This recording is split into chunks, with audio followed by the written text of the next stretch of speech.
Welcome back to the channel, guys. So I was having a little peruse on Facebook the other day, as you do, and I noticed this particular post. Right, it's a picture from kind of early '90s Black Album era, Metallica with Bob Rock, and well, wouldn't you know it, there was an angry emoji in the bottom corner. And as is often the case with anything Metallica related, particularly these days, if there's a Metallica related post, guaranteed there's someone salty in the comments, or as I said, someone leaving a thumbs down or a dislike, or expressing their displeasure with the San Francisco quartet. Anyhow, I suspected that a lot of this was down to Bob Rock's presence in the picture and not necessarily Metallica's. You don't really tend to get the same reaction when it's just the four of them being pictured, especially if it's an older picture. But in this case, yeah, pretty safe to say it's Bob Rock. So I wanted to tackle this idea that it's often claimed that Bob Rock ruined Metallica. Is there any truth to that?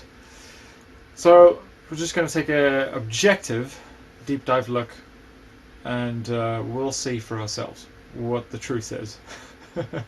Try to set aside your opinions if you can. Okay, so obviously the Black Album's quite a departure from everything that came before it. Kill 'Em All, Ride the Lightning, Master of Puppets, and Justice for All are all quintessential thrash metal records. However, there are some tendencies, I think, on those records that show that the progression towards the songwriting style on the Black Album was entirely predictable and completely within the DNA set of the band. And there's a lot of claims that people make about how they change their sound, and what ifs, and what could have beens, and that kind of thing. And I think they're all kind of non-starts, and I'll explain why. Okay, so the claim is that Bob Rock ruined Metallica, and on what basis? Well, you know, a lot of it starts with tempo. So there's the accusation that, well, there is the disappointment that the Black Album is very much backbeat orientated, and you know, there's no real up-tempo thrash galloping kind of approaches to any of the songs, really. That being said, I think there are some proper thrash moments on the record. They're just set to a backbeat on the drums, which is not the end of the world, really. Take, for instance, a song like Through the Never, or a song like Struggle Within, or even a song like Don't Tread on Me, of Wolf and Man. There's a couple of examples. If you just listen to the riffs,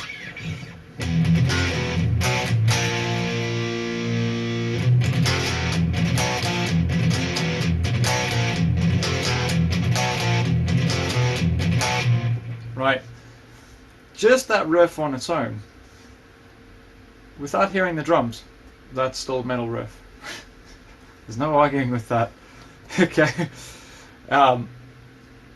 That's just one example, but the point is, the accusation is very much that Bob Rock changed the tempo of the band. Now, I don't really buy into this, and I'll tell you why. If you listen to the demos, and if you've ever listened to the VH1 kind of, it's not a making of, but it's the VH1 classic album series, that's what it is. And you know, the guys go back in the studio and they're listening back to the masters, and they talk about how the songs were written and how they came together and the production process and all that kind of thing. And one of the things you get to hear is some of the demos. Now, I'm going to use Sad But True as an example, but Sad But True was way too fast.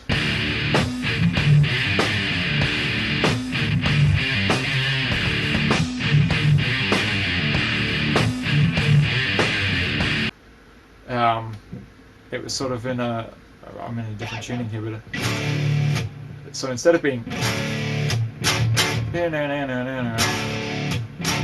that kind of tempo, it's like you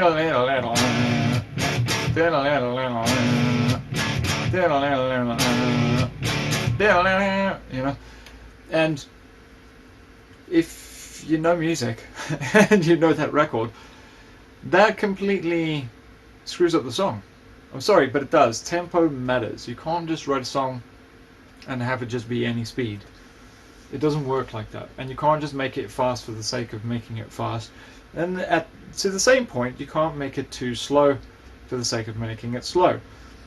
Saw some recent footage of the Pantera, like the reunion shows, and they were playing Walk, and a very rare thing, but I felt like they played it too slow.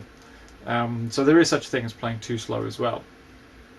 And it you need to be in the pocket.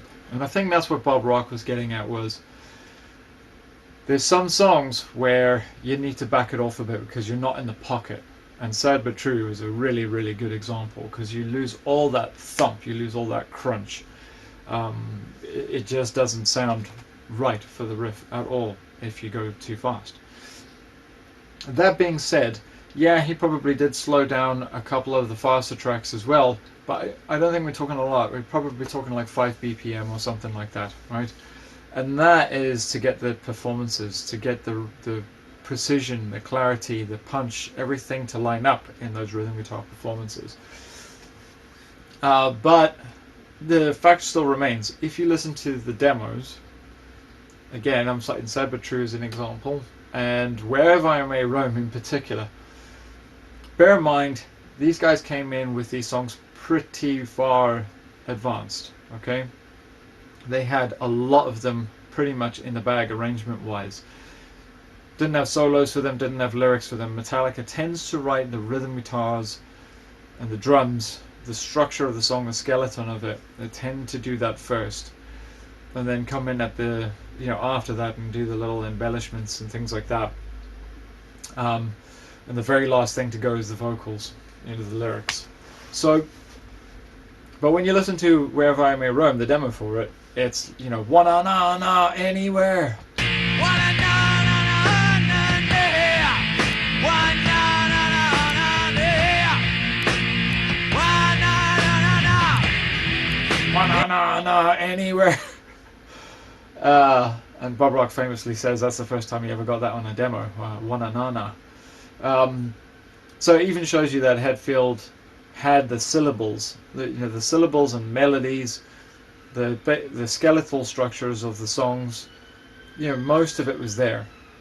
And if that's the case, if it's already there, there's not actually a lot for Bob Rock to really kind of fuck up, is there? Not really. You can't really make that argument.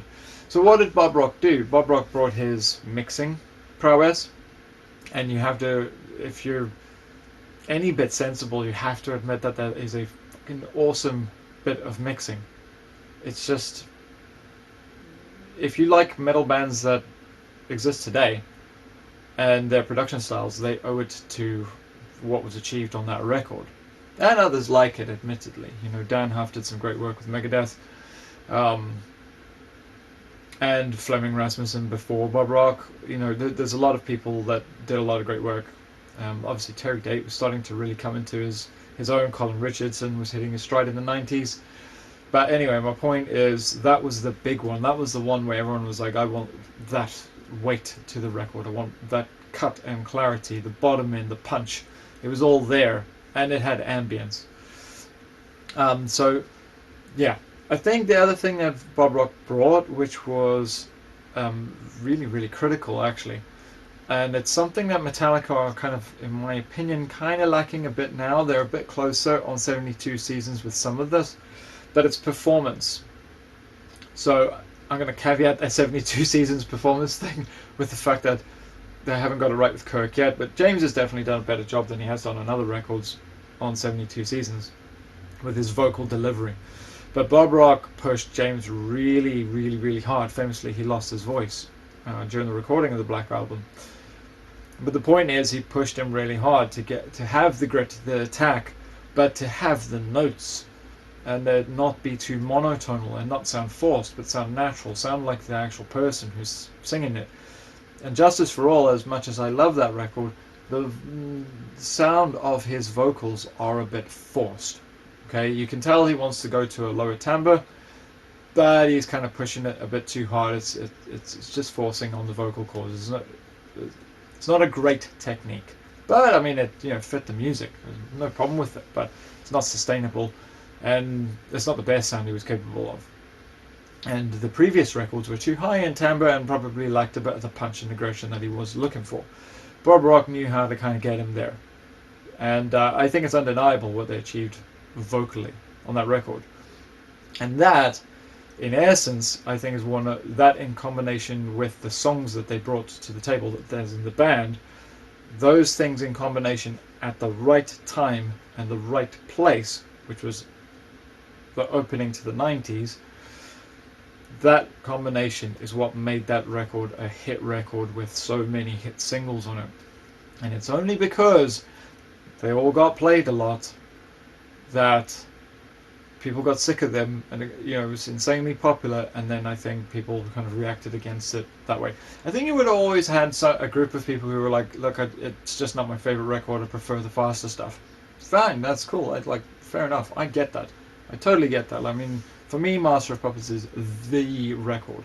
But I do dream of a day, which is unlikely to ever happen, where they have the progressiveness and tempo structures and overall kind of upbeat nature of, say, Master of Puppets and Justice for All era material, but with that really cool growly shout, especially the shouty aspect to that growl, that Hetfield growl circa 1991 Black Album style vocal. That and the lead work as well, that if I had to snapshot, for me, Kirk's best leads are sort of between 86 and up to the Black record, because there's some incredibly tasteful playing on the Black record. That being said, he was very produced on that. The solos that he brought in, if you listen to the Unforgiven solo, it's a cacophony. It's awful. After many years of experience working with some of the finest guitarists ever to bless fucking music, one of the first things that happen when a guitar player hasn't done his homework is he goes, this sound ain't working for me, man. I just can't get into this sound. Just thought I'd let you know. Okay? The Bob Rock School of Production.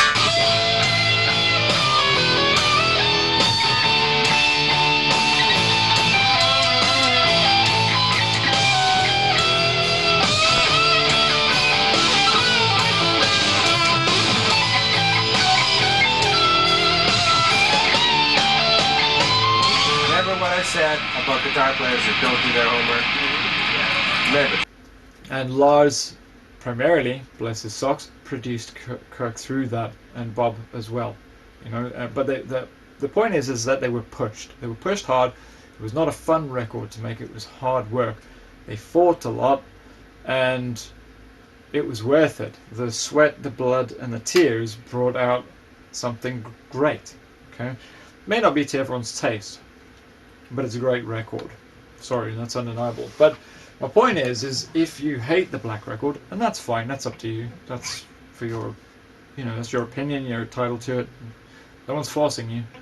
The point I'm trying to make is that Bob Rock only made what they brought to the table better, and that's objective. Like the evidence is captured on video, and some of it, admittedly, is Lars. So like he had some great ideas. I mean, the Enter Sandman thing.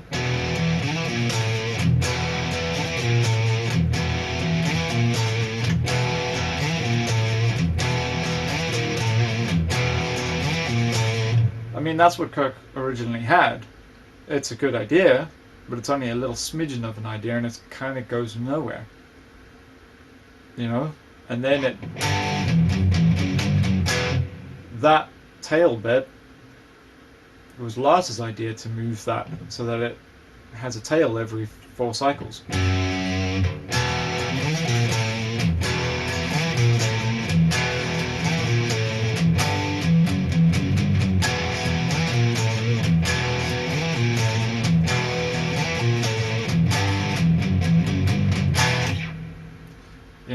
small little touches like that. But the point is, most of it is the band. Yeah, there's some flourishes and things like that Bob Rock brought to the table, like the string section, suggesting that For Nothing Else Matters. But again, that adds to it. It's also very subtle in the mix. It's not like it's overbearing or anything like that. He probably suggested using a talk box on the record, and stuff like that, some effects and things like that. But again, these are all just little tinsel on the production process that, I'm sorry, but at least in my opinion, it only adds to the production. It doesn't take away from it. But there's nothing in the architecture, the main architecture of the songs, that he could get anywhere with, other than convincing them to find the pocket and play in the pocket, which they kind of were leaning towards anyway. They said coming into the process they wanted simpler songs. Lars was already playing more backbeaty. He was, I guess, a little frazzled from the Justice thing. I didn't want to go down that road again, but ultimately they wanted simpler, shorter songs, and that's what they brought to the studio. So yeah, that's my opinion. Bob Rock did not fuck Metallica up. Metallica fucked themselves up. It's always been their fault. Oh, and my last point as well. There's a lot of people that say, what would Cliff say if he were still here? Cliff was probably the most progressive member in the band, and I think it's a good bet they would have done exactly the same thing most of the way.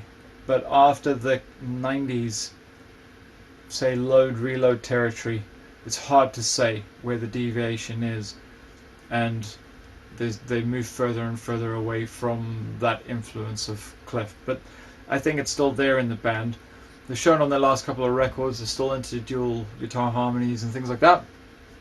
Their DNA is very much still intact, I think, but they're not being pushed. I think that's a major difference. If they had the attitude of wanting to write faster material like they do now, but they had a producer like Bob Rock who was up for doing that, I think you'd get the best of both worlds. You get that cutting edge production, the engineering prowess, but you get someone who would honestly tell them, to push harder and squeeze more out of their performances. Especially Kirk. Kirk needs to hear that. Anyway, that's where I'm going to leave it.